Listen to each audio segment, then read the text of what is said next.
Get your Everyone in hands the off me Grand this instant. Rosellan I will have Hotel you knew fired one for this. rule. Ma'am, Never cross please lower your Victoria voice. Halden, You are the causing a millionaire's scene. wife whose reputation traveled faster than the clink of crystal champagne. Guests lowered their eyes when she swept through the lobby, and even the seasoned staff straightened up as if their futures depended on it. But on the night of her charity gala, a new waitress named Lila stepped into the ballroom, wide-eyed, nervous, and unaware of the storm she had just wandered into. When Lila accidentally bumped into Victoria, spilling a few drops of wine onto the woman's custom silk gown, the entire room froze. Victoria's lips curled, ready to deliver the kind of humiliation that made careers crumble. But what she didn't expect was that this quiet girl would soon make her look utterly ridiculous and change the entire balance of power forever. Will you stay to see how? The Grand Rosellan always looked perfect from the outside, but that evening, something in the air felt sharper than the gleam of its marble floors. It was as if the chandeliers themselves held their breath. Staff hurried across the lobby with the same quiet urgency you see before a storm, careful not to draw attention, careful not to break the illusion of effortless luxury. Because in this hotel, perfection wasn't a suggestion. It was a rule written by the Halden family and enforced by one woman in particular. Victoria Halden appeared before anyone heard her, her heels barely touching the ground as she crossed the floor like she owned every inch of it. And, in a way, she did. Her dress was sleek, her posture flawless, her expression carved in something colder than elegance. No one spoke to her unless spoken to first, and even then, voices dropped to a trembling whisper. She didn't shout when she was displeased. She didn't have to. A slight narrowing of her eyes was enough to send an employee spiraling into a panic they'd remember for weeks. Lila saw her from a distance, long before she was supposed to. It was her first shift, barely an hour in, and already her palms were damp inside the borrowed gloves that didn't quite fit. She clutched a tray of polished glasses, trying to steady her breathing as she absorbed everything around her. The golden railings, the scent of expensive perfume, the pale, polished stone that seemed to glow under her feet. She had never been inside a place like this, much less worked in one. But bills were bills, and desperation didn't care about chandeliers. A supervisor leaned close, speaking low enough to avoid echoing. "Stay light on your feet. Don't draw attention, and if you see Mrs. Halden, just keep your eyes down." Lila nodded. "Yes, sir." "Good. Keep moving." The words followed her as she slipped through the back corridor toward the ballroom, where other servers were arranging tables. Their faces were polite masks, but their shoulders carried a kind of shared tension she instantly recognized. Fear. Silent, constant fear. For a moment she questioned whether she could survive even a single night here. But then she thought of her mother lying in that hospital room, smiling too brightly to hide her worry, telling Lila that everything would work out. That memory alone kept her feet moving. As she entered the ballroom, she couldn't help staring at the towering floral arrangements, the glittering glassware, the velvet drapes that swallowed sound.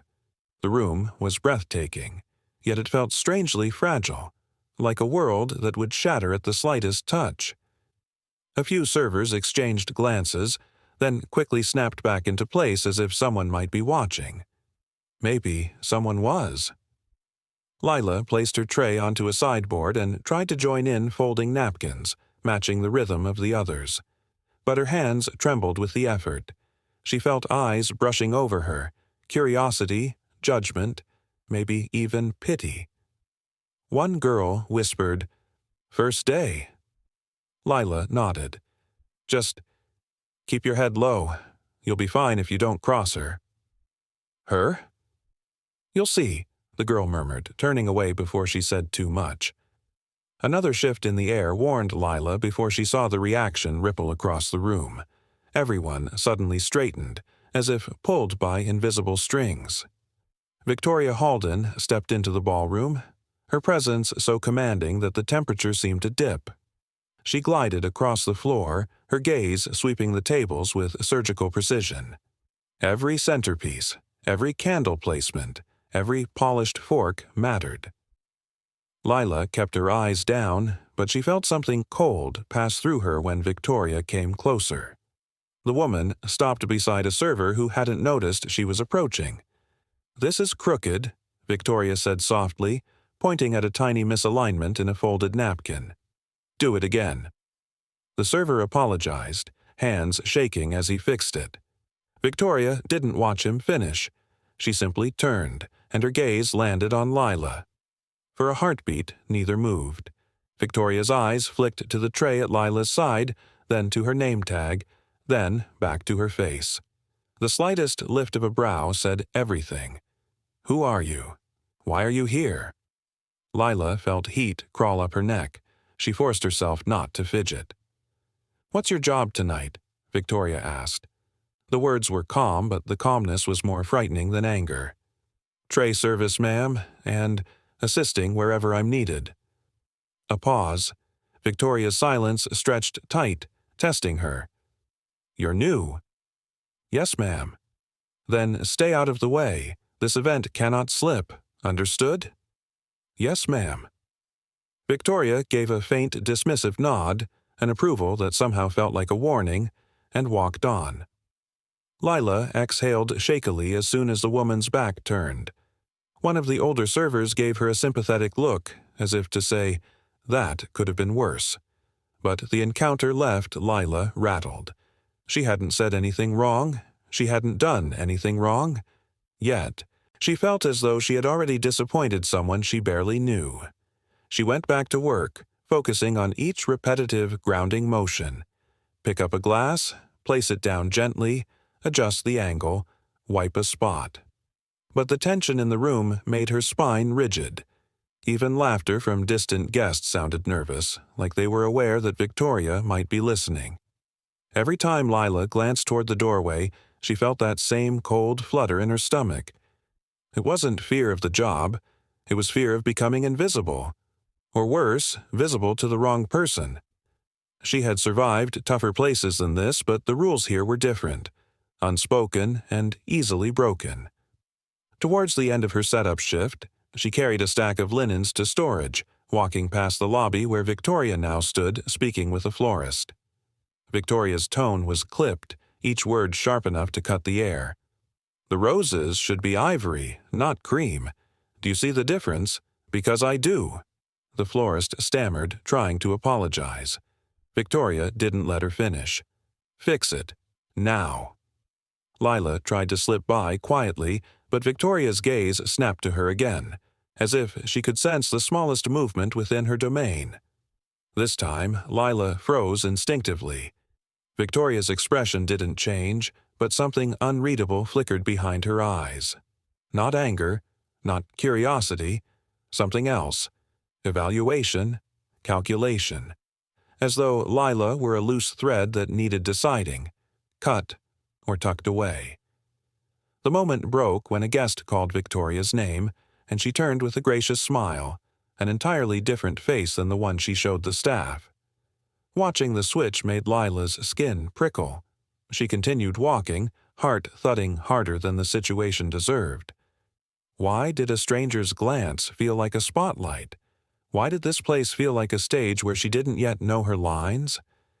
In the quiet of the linen room, she let out a shaky breath, leaning against a metal shelf. She told herself she just needed to last a few hours. Learn the routine. Make it through the dinner service. Collect her pay. Repeat until her mother's bills were covered. That was all. But deep down, she already sensed that the night was not going to be simple. The hotel felt like a house of cards. Beautiful, tall, balanced with impossible precision. And Victoria Halden was the hand hovering above it, ready to flick away anything out of place. Lila straightened her apron, forced her breath to slow, and stepped back into the hallway. She didn't know it yet, but her quiet determination was about to collide with Victoria's need for absolute control, and the impact would shake more than just the walls of the Grand Rosellin.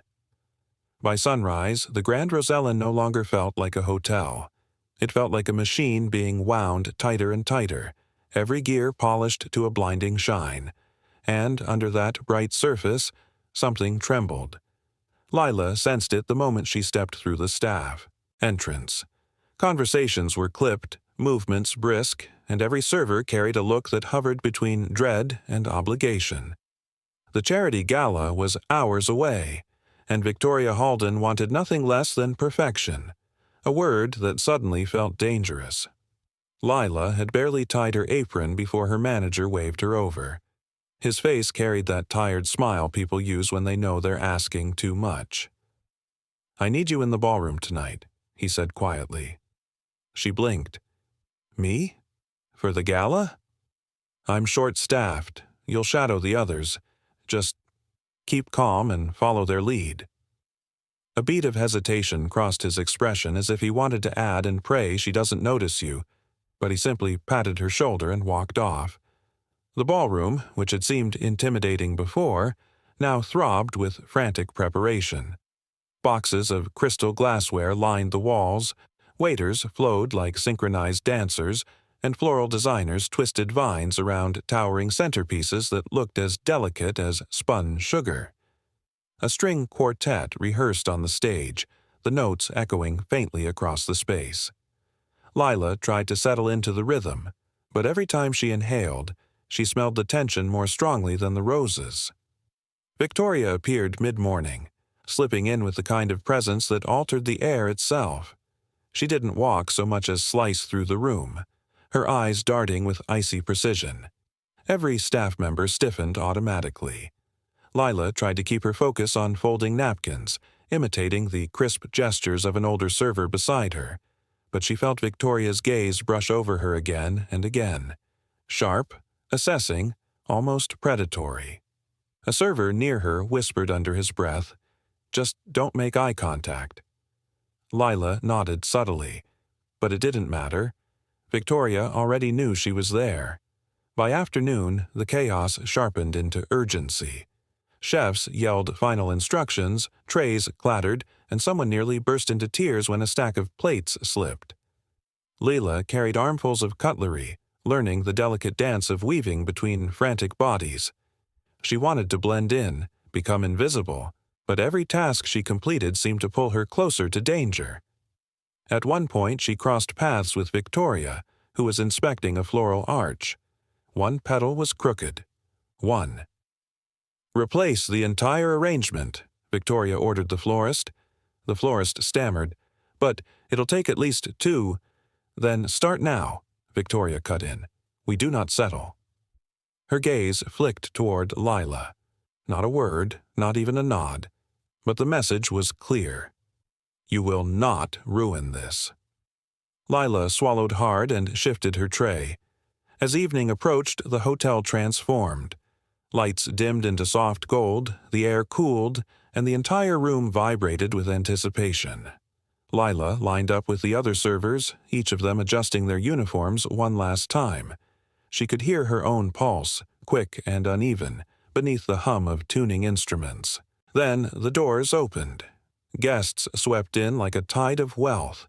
Diamonds glimmered under the chandeliers. Laughter floated above the music. Conversations overlapped. Political, financial, insincere. Lila tried to mimic the smooth confidence of the seasoned servers, but her feet felt too loud on the polished floor.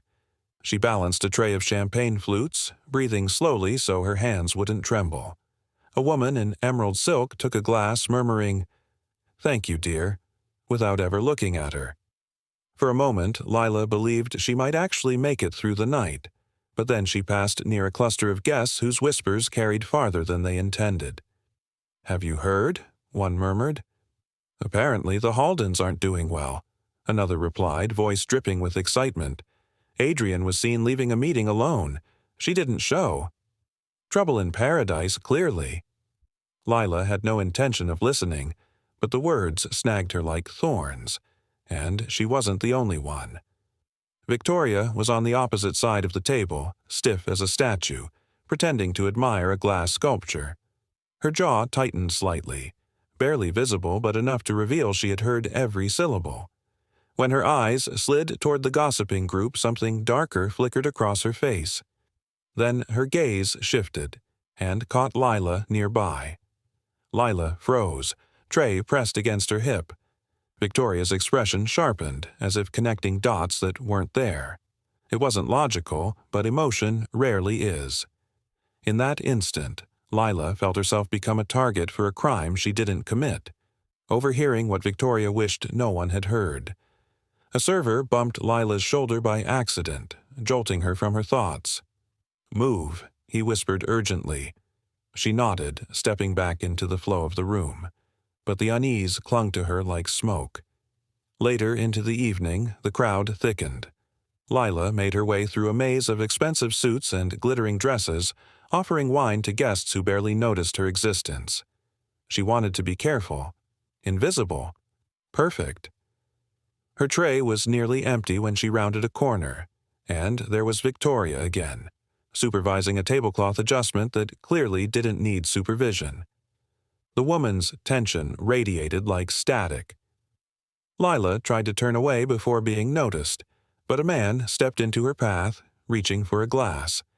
His sudden movement unsettled the balance of the tray. The stemware wobbled. Lila's breath caught. She tried to steady it, but her nerves betrayed her. A thin arc of red wine leapt from one glass and splashed in a cruel, precise pattern, right across the front of Victoria Halden's silk gown. Silence collapsed over the room. The string quartet faltered. Guests froze mid-sentence. A few gasps pierced the air like tiny knives.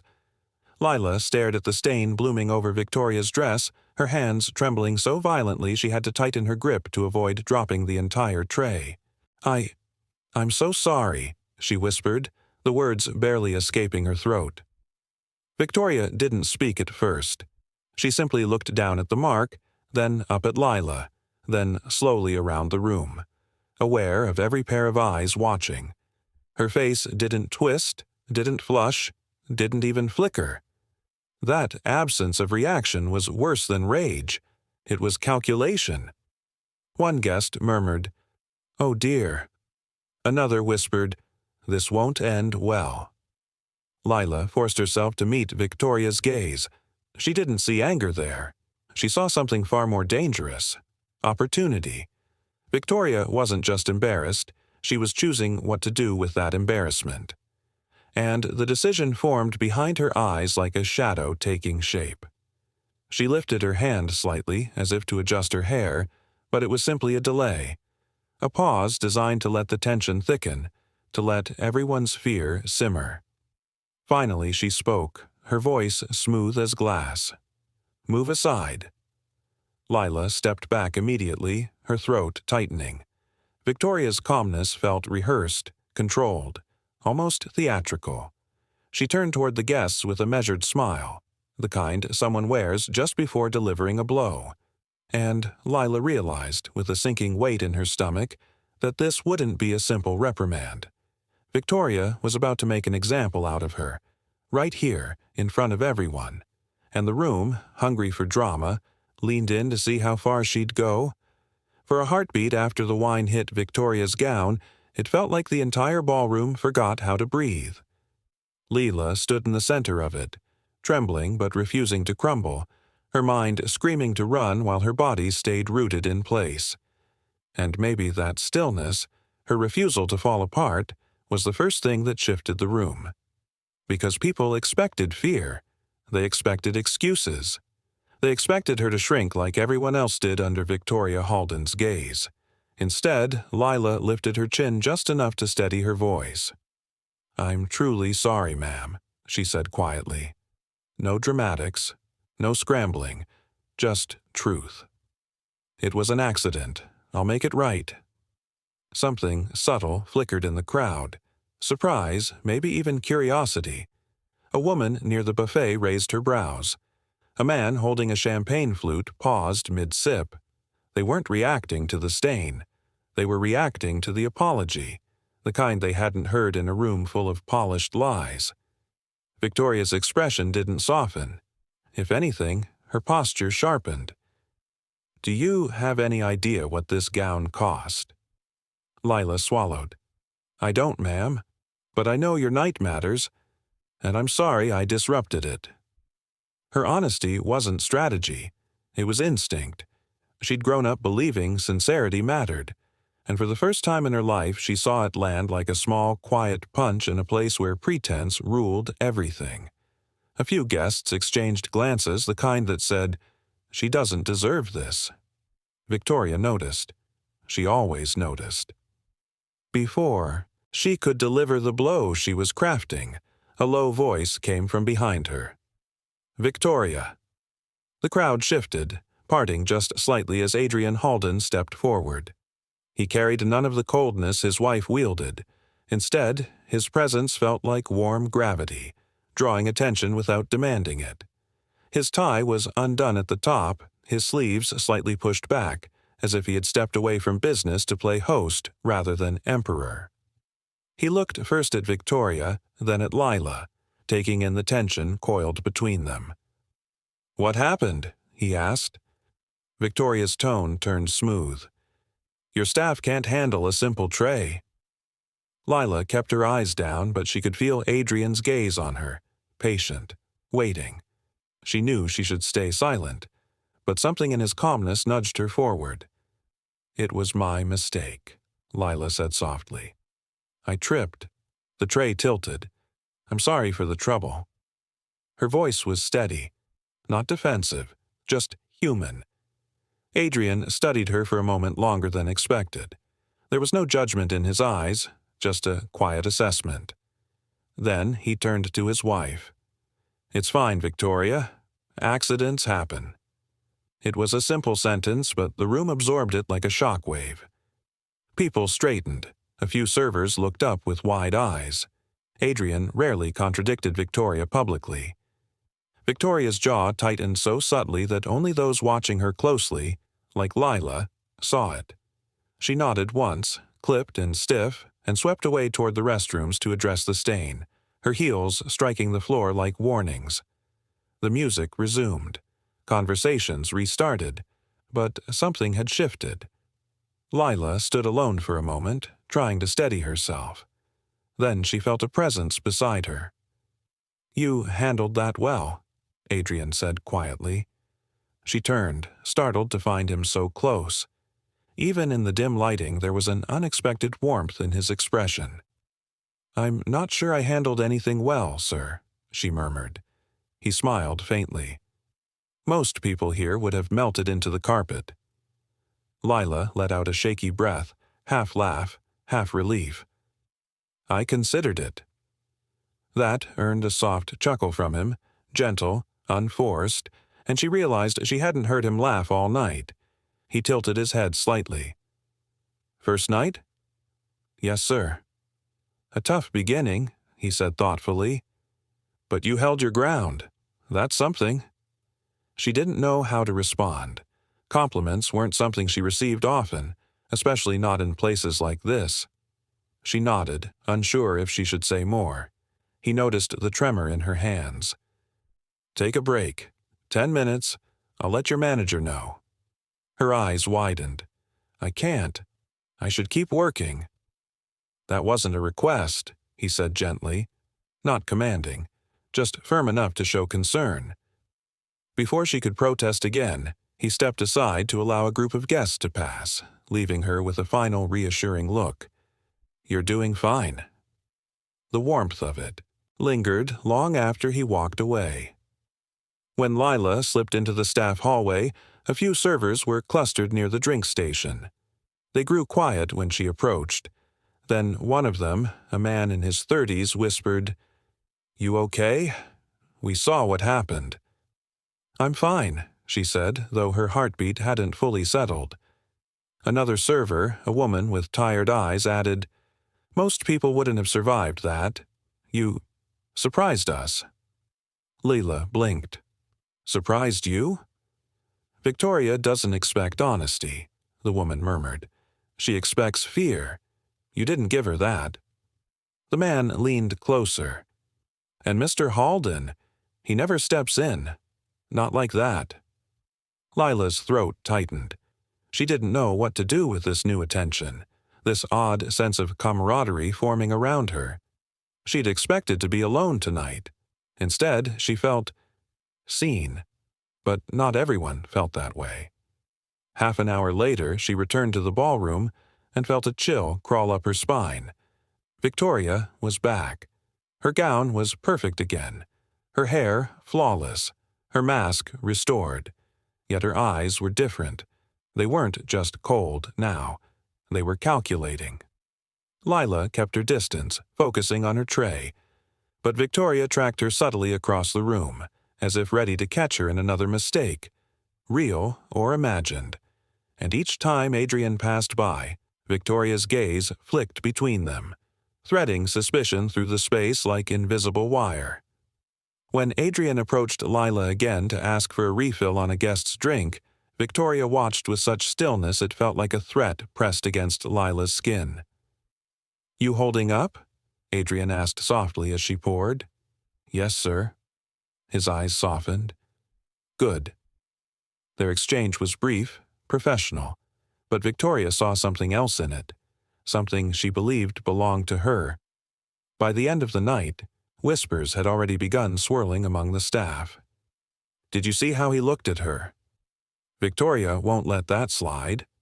That girl has no idea what she stepped into." Lila tried to ignore it, but every comment lodged itself deeper in her chest. She hadn't wanted attention. She hadn't tried to win anyone's favor. She'd just tried to apologize. But sometimes sincerity lights a flame in rooms built from dryness, and once lit, it spreads faster than anyone expects. As the gala wound down and the last guest drifted out, Lila gathered abandoned glasses from a table near the exit. Her body ached, her mind buzzed, and she wanted nothing more than to go home. But when she looked up, she caught sight of Victoria across the room. Victoria wasn't watching the staff. She wasn't overseeing cleanup. She was staring at Lila with a cool, deliberate intensity, one that promised something Lila couldn't name yet. Not anger, not embarrassment. Determination. Victoria Halden had decided something, and Lila felt the weight of that decision settle like a shadow stretching toward her. She didn't know what was coming next, but she knew it wouldn't be mercy. The days that followed felt like walking through a maze where every corner hid a trap. Lila sensed it immediately. The shift in the air, the sudden watchfulness of certain supervisors, the way small tasks she'd done 100 times now came wrapped in impossible deadlines. And behind every impossible task stood Victoria Halden, smiling without warmth, orchestrating it all with the precision of someone who had waited her entire life for a worthy target. It began subtly. A set of instructions scribbled incorrectly on purpose, a tray placed too close to the counter's edge, a last-minute change that left Lila scrambling while Victoria lingered nearby, pretending she had nothing to do with it. But then the traps grew blatant. A stack of plates she was told to carry alone. A job meant for 2 people. Missing linens she swore she'd prepared. A chef snapping at her for delivering an order she had never received. Each time, Lila held her tongue, her cheeks flushing with embarrassment but her voice steady enough to say, "I'm sorry, I'll fix it." And each time, she heard Victoria's heel click away, satisfied. By the end of the 3rd day, Lila could barely keep her eyes open. Her feet ached, her hands shook. Yet she showed up early the next morning because her mother called the night before, trying and failing to disguise the strain in her voice. "Don't overwork yourself, sweetheart," her mother had said. "You know I'll be fine." "You're taking on too much." "I'm okay, Mom. Really." Lila wasn't okay, but she didn't have the luxury of saying so. The Grand Rosellen buzzed with a different kind of tension that week. A high-profile investor dinner approached, an event whispered about in gravely serious tones, the kind that decided futures. Adrian Halden was hosting it, and Victoria intended to control every inch of it. 2 days before the dinner, Victoria cornered Lila near the service hall, her voice smooth as a blade. "You'll be handling the wine service at the investor table." Lila blinked. "Me, ma'am?" "Yes. You've been eager to prove yourself, haven't you?" The question was bait. Lila felt the hook beneath it. "I'll do my best," she replied. Victoria smiled, thin, triumphant. "I'm sure you will." Lila walked away with a knot twisting in her stomach. Wine service at the investor table meant perfection. Flawless balance, silent steps, split-second timing, and Victoria knew that giving the task to someone with barely a week of experience was as good as setting fire to the whole dinner. The staff whispered behind closed doors. "She wants that girl gone. She's setting her up to fail." No one survives the investor dinner on their first month, let alone first week. Still, Lila practiced. She balanced empty glasses. She steadied trays with coins taped to the edges to add weight. She rehearsed the table layout until she could map it in her sleep. But Victoria didn't plan on giving her a fair chance. The night of the dinner arrived wrapped in polished silver and cold anxiety. The ballroom lighting glowed low and elegant. The investors, several of them older men with tired smiles and heavy watches, mingled with Adrian near the stage. Victoria moved through the room like a conductor tuning her orchestra. Her gown shimmered, her expression flawless, her confidence sharpened by the belief that tonight would reinforce the image she clung to so fiercely. Lila waited by the service station, tray polished, posture straight, breath shallow. Her manager approached with an apologetic expression. "Just stay focused," he murmured, "and don't let anyone rush you." She nodded. Her palms were slick. Her heartbeat seemed too loud. Then she lifted the tray. It felt wrong instantly. Unbalanced. Off-center. Weighted strangely on one side. Her fingers tightened, instinct kicking in before panic could. She brought the tray closer to her body and subtly rotated it until she identified the issue. A single glass was placed too close to the edge, its base barely touching the tray's surface. That wasn't an accident. Across the room, Victoria's gaze flicked toward her, then away, as if checking whether the fuse had been lit. Lila steadied the glass, adjusted the grip, and stepped out into the room. Everything moved slowly. Conversations blurred into background hum. Adrian looked up briefly, offering a small, encouraging nod. Lila inhaled, exhaled, and approached the investor table. As she leaned to serve the first glass, a sudden tilt hit the tray, sharper than anything caused by weight imbalance. Something underneath shifted. She glanced down. One of the tray pads meant to grip the glass bases had been peeled halfway off. If she angled even a degree wrong, the entire set would slide off.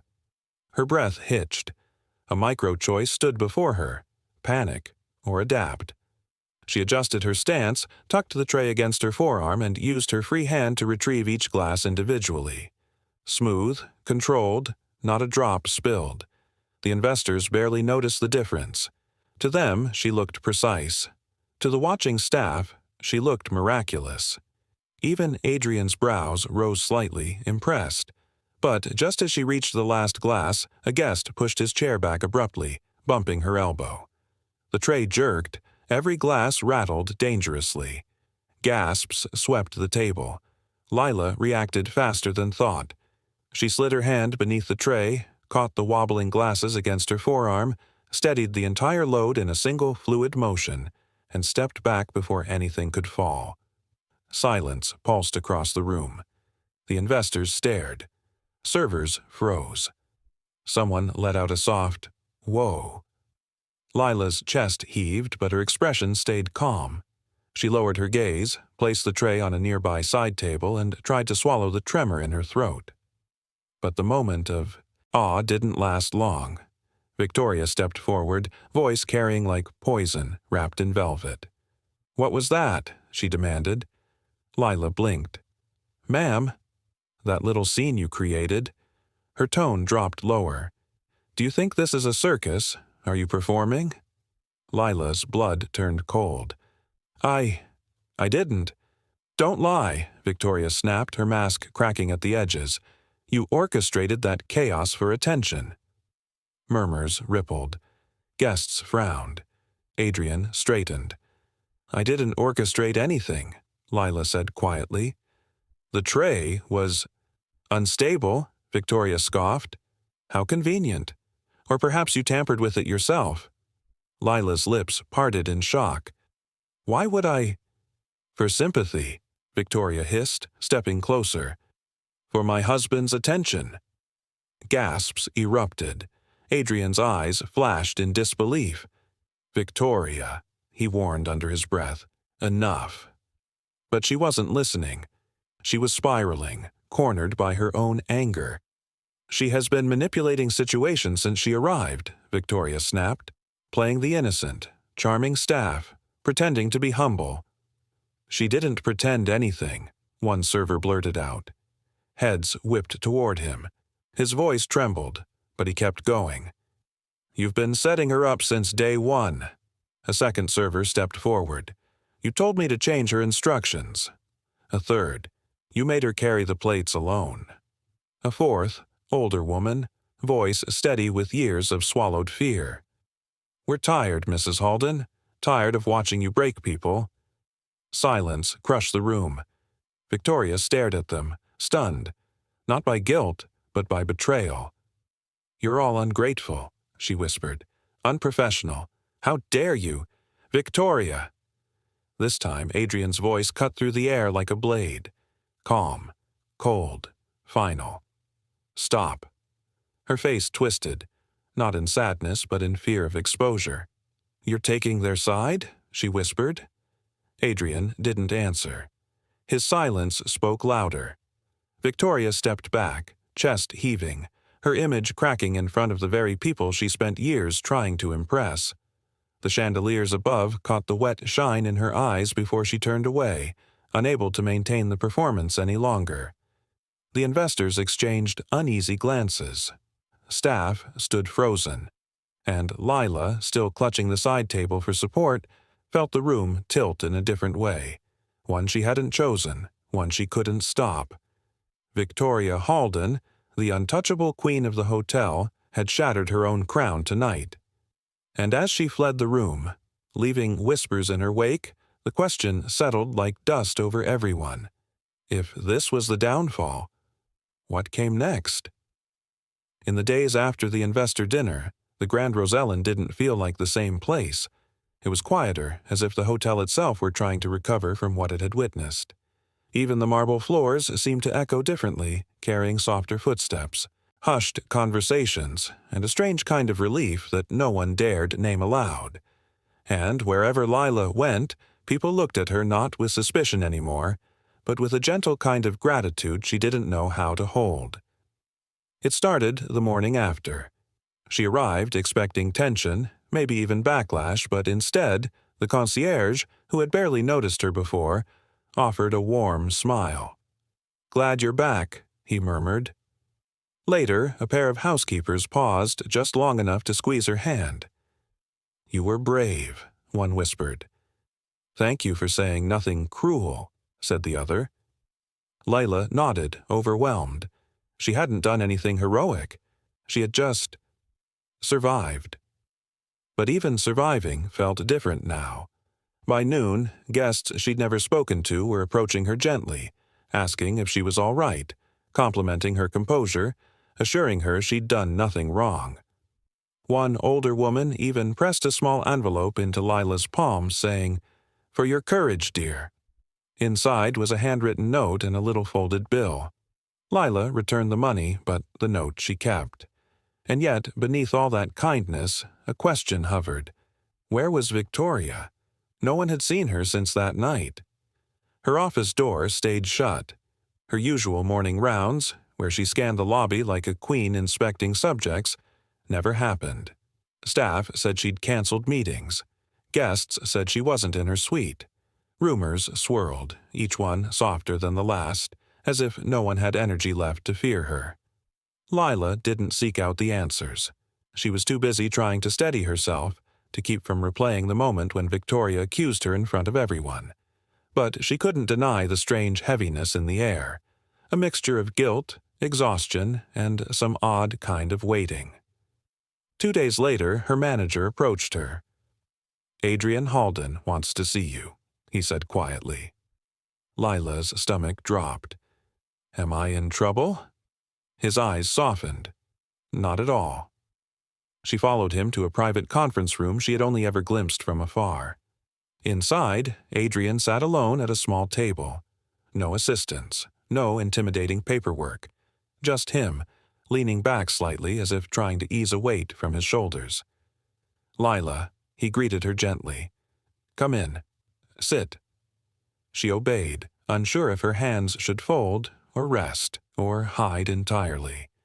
He watched her for a moment, then exhaled. "I want to apologize for what happened. You didn't deserve any of it." Her throat tightened. "You don't need to." "I do," he insisted softly. "You were put in a cruel position. My staff spoke up because it was the truth, and I'm grateful they finally felt safe enough to say it." She blinked, absorbing the weight of his words. He continued, "I'm reviewing new protections for employees, anonymous reporting, better oversight, and—" He paused, searching her face. "I want you to know that your job here is secure, no matter what." Warmth spread through her chest, relief mixed with disbelief. "Thank you," she whispered. His expression softened even more. "You showed more grace than anyone I've seen here, including me." They exchanged a small, quiet smile, and for a moment Lila felt the hotel's air ease around them, but that peace didn't answer the lingering question. That evening, during her break, Lila wandered into one of the back hallways, a quieter place where the noise of the hotel faded into a distant hum. She paused near a service door, rubbing her tired wrists. That's when she heard a faint rustling behind her. She turned and froze. Victoria Halden stood near the end of the corridor, half in shadow, her posture far from regal. Her shoulders slumped slightly, her hair pulled back in a way that suggested she hadn't bothered with the usual perfection. She looked smaller, not physically, but in presence, in the way someone looks when the world they curated so carefully has started to slip from their grasp. The sight made Lila's breath catch. For a second, they just stared at each other. No staff around, no audience, no stage. Victoria swallowed, and for the first time, she didn't look like the woman who could command a room with a single raised eyebrow. She looked lost, hurt, human. "I suppose you've come to enjoy this," she said quietly, though the sharpness she usually wielded was nowhere in her voice. "Seeing me like this?" Lila shook her head instantly. "No, I didn't want you to hurt." Victoria let out a brittle laugh. "Everyone does, especially now." Lila stepped forward just enough that her voice wouldn't echo. "I didn't." Victoria's eyes flicked up, surprised. "Why?" "Because pain doesn't make anything better," Lila said softly. "It just spreads." For a moment, Victoria's composure faltered violently, as if those words struck somewhere she had guarded too tightly. Her gaze dropped to the floor. "You don't know what it's like," she whispered, "to be watched, judged, expected to be flawless every second." Lila did something she hadn't intended. She took one step closer, offering not closeness, but understanding. "I don't know your world," she said, "but I know pressure and fear and doing everything you can to hold something together that feels like it's slipping." Victoria's breath hitched. Not dramatically, just enough to betray the crack she couldn't hide anymore.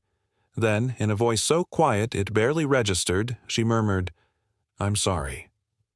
It was not polished, not elegant, not crafted for an audience. It was real. Lila softened. "I accept your apology." Silence wrapped around them, not cold, but fragile, like something beginning to heal, even if only a single thread at a time. Victoria nodded once, grateful yet overwhelmed, and stepped past her with careful, almost hesitant steps. For the first time, she didn't look like she owned the hallway. She looked like she was borrowing it.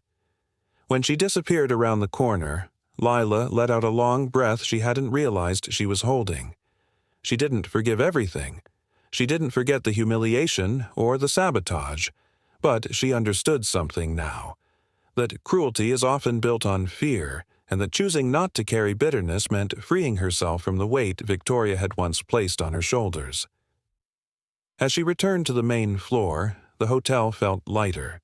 Not perfect, not fair, but lighter, in a way that hinted at change. And Lila felt something else too, a quiet strength settling into her bones. Not loud, not showy, just steady, like the soft triumph of someone who survived the storm and chose not to become one. And though the tension had eased, the story wasn't finished. Not yet. The changes didn't arrive all at once. They crept in quietly, like sunlight slowly warming a cold room. But after a few months, even someone walking into the Grand Rosellen for the first time could feel it. The difference in the air, the loosened shoulders of the staff, the absence of that invisible pressure that used to clamp down on every heartbeat. And for the people who'd lived through the storm, the transformation felt nothing less than remarkable. Lila noticed it most in the mornings. The lobby still carried its elegant hush, but it wasn't tense anymore. She walked through those marble floors with a steadiness she didn't have before. Not confidence born from pride, confidence born from survival. She had been promoted to assistant floor supervisor, and though the title sounded grander than she felt, she wore it with quiet gratitude. Each new task made sense now. Each decision felt purposeful, and the paychecks finally stretched far enough to calm the constant knot in her stomach. Her mother felt it too. During one of their calls, her voice sounded brighter, stronger. "Whatever you're doing over there," she said, laughing softly, "keep doing it. I haven't seen you this alive in a long time." Lila smiled into the phone. "It wasn't me alone, Mom." "Still," her mother replied warmly, "you're blooming. I can hear it." Back at the hotel, the reforms Adrian promised weren't just words. They were tangible.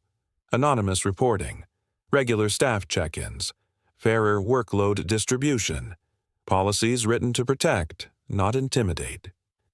Even the supervisors seemed lighter, as if someone had finally opened a window in a room that had been sealed shut for years. Lila wasn't sure when exactly she began noticing Adrian watching her from across rooms, not with scrutiny but with the quiet reassurance of someone who believed in her. Their conversations remained professional, sometimes warm, never rushed. He never crossed boundaries. But something gentle lived in the space between their words, something unspoken yet undeniable. One afternoon, as they reviewed a new service rotation chart, he looked up with that familiar calm in his eyes. "You changed more than you realize," he said. Lila laughed lightly. "I didn't change anything." "You did," he insisted softly. "What happened broke something that needed breaking, and you showed everyone what resilience looks like." She held his gaze for a moment, feeling her heartbeat stumble in quiet surprise. "I just tried to do the right thing." "And that," he said, "is why it worked." Still, not every shift was easy. Some guests still complained over nothing. Some nights still stretched too long. But even in those moments, the staff moved differently, protecting each other instead of hiding from each other. And whenever someone started their first day, nervous and unsure, Lila found herself smiling the way no one had smiled at her. She became the one who explained where the good trays were stored, the one who showed new servers how to steady their hands, the one who whispered, "You're doing fine," when they looked overwhelmed. She didn't realize she was becoming a mentor until one young server said shyly, "Thanks, you make it feel less scary." But the biggest change arrived the day Victoria Halden returned. No announcement, no entourage, just her quiet footsteps echoing across the lobby as Lila was showing a trainee how to fold the signature linen style. Instinctively, Lila stiffened. The trainee did, too, glancing in fear. But when Lila turned, she saw something unexpected. Victoria wasn't regal. She wasn't polished into intimidation. She wore a simple blazer and held her hands gently clasped, as if trying not to disturb the air around her. There was no coldness in her eyes, only measured calm, touched with humility. Their gazes met. A flicker of the past moved between them. Fear, conflict, hurt, but it was followed by something new. Victoria nodded. Just a small gesture, almost imperceptible. Lila returned it. For them, that was enough. They didn't need more. They didn't need apologies or explanations. They had survived something difficult, and survival had carved something honest in both of them.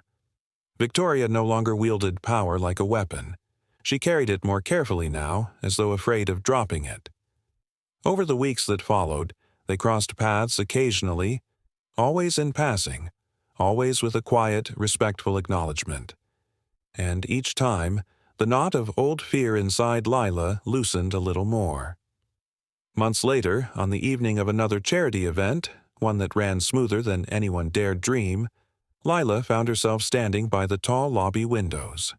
The sunset threw amber light across the gleaming floors, and staff hurried past in careful but unpanicked motions. The new trainees had grown confident. The managers communicated without barking. Even the guests seemed more at ease. She pressed a hand lightly against the cool glass and watched the new event guests arrive. The sounds of laughter drifted up from the driveway, mingling with the soft hum of violins, floating from the ballroom. Everything felt familiar now. Warm, steady, earned. It was strange remembering how she had entered this place months ago, terrified and invisible, clutching a tray that felt heavier than her entire future. Now, she stood in the same building, not as someone who survived it, but as someone who shaped it. Footsteps approached quietly behind her. "You're doing that thing again," Adrian said gently. She turned, smiling. "What thing?" "Looking at the lobby like you're about to rewrite the whole hotel." She laughed softly. "Just thinking." "Good thoughts, I hope?" She nodded. "Yes, mostly." They stood side by side for a moment, watching the scene unfold. He didn't speak again. He didn't have to. The comfortable silence between them felt like the beginning of something. Not rushed, not defined, but quietly blooming. And as the lights of the Grand Rosellen glowed against the gathering night, Lila realized she was no longer afraid of what tomorrow might bring. She had walked through fear, faced humiliation, stood against cruelty and chosen grace. The hotel hadn't just changed. She had too. And for the first time in a long time, the future felt open. Wide enough for hope, wide enough for possibility, and wide enough for a girl who once trembled in the shadows to finally step into the light.